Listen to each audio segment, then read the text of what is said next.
Welcome to our explainer. Today, we're going to do more than just read Psalm 10. We're going to step right inside of it, verse by verse, and build a story so vivid, I promise you're not going to forget it. So, let's get started. Let's just start with a question that feels like it could have been written this morning. Have you ever felt like that? Like no matter what, the bad guys are just winning? Well, that feeling is exactly where this ancient psalm kicks off. All right, so verse 1, it opens with this really raw, desperate question. I want you to picture this. Just one person, totally alone, looking up into this huge, empty, starless sky. They're feeling completely abandoned, and their voice is just a whisper in all that silence. Then, in verse 2, the camera kind of pans over, and we meet our villain. You can just see him, can't you? Some wealthy guy, dressed to the nines, literally pointing and laughing at someone who's struggling. And in the background, you can just make out this sinister-looking trap being built, all gears and ropes. It's just cruel. Now look at verse 3. Our villain is now standing on a huge pile of gold, and he's raising a glass, toasting some other guy who looks just as greedy as he is. And while he does it, he physically turns his back on any kind of symbol of faith. He wants nothing to do with it.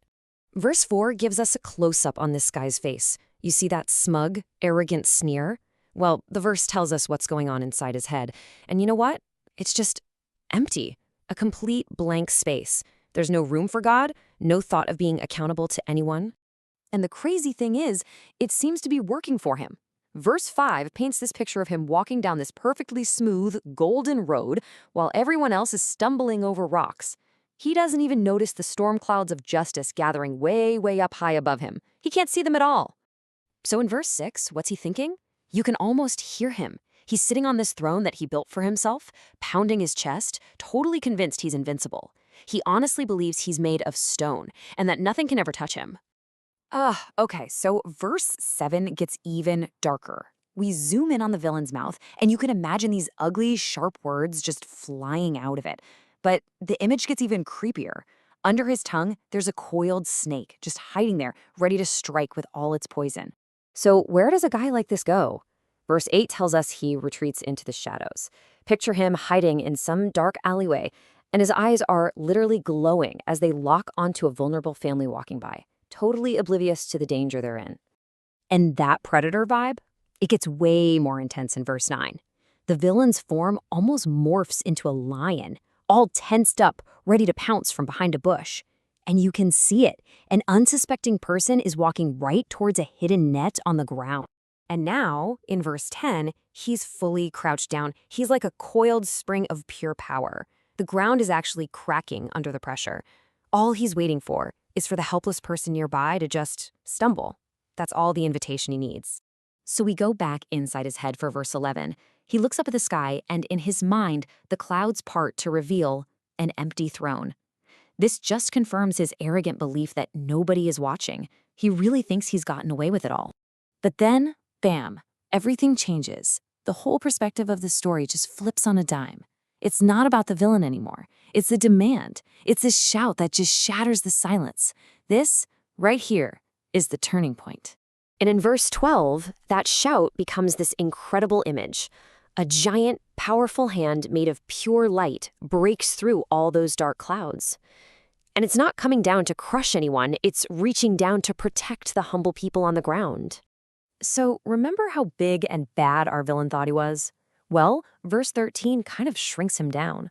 Now he just looks small, confused, and he's pointing this accusing finger at the sky, standing in front of a giant cosmic ledger book he was so sure didn't exist. Verse 14 is the great reversal. Now we see this powerful, compassionate eye in the sky that's been watching everything the whole time. And you see the helpless person?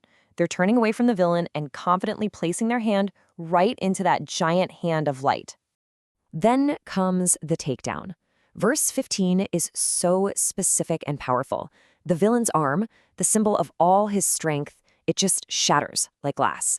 And then this brilliant light searches through him, dissolving every last shadow of his evil until there's nothing left.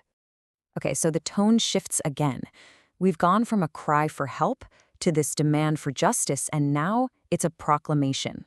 This isn't a hope or a request anymore. It's a statement of ultimate, undeniable fact. And you see it happen in verse 16. That stone throne the villain was so proud of, it just crumbles into dust. All the flags and symbols of his arrogant power are just swept away, like sand in this powerful divine wind. Now the scene shifts back to the humble, and look at them. Their chests are glowing with this calm, steady light of courage. And their quiet prayers, you can see them traveling like a pathway of sound, going directly to a listening divine ear. And that brings us to the final image in verse 18. A pair of divine scales of justice, and they're coming to a perfect final balance. And as they do, the shadow of that oppressor on the ground, which was once so long and so dark, just vanishes completely, never to return. And so this ancient story, which started in such despair, ends with this absolute triumph of justice. And it leaves us with a pretty big question, one that still rings true today. When it really feels like injustice is winning, what is your final word?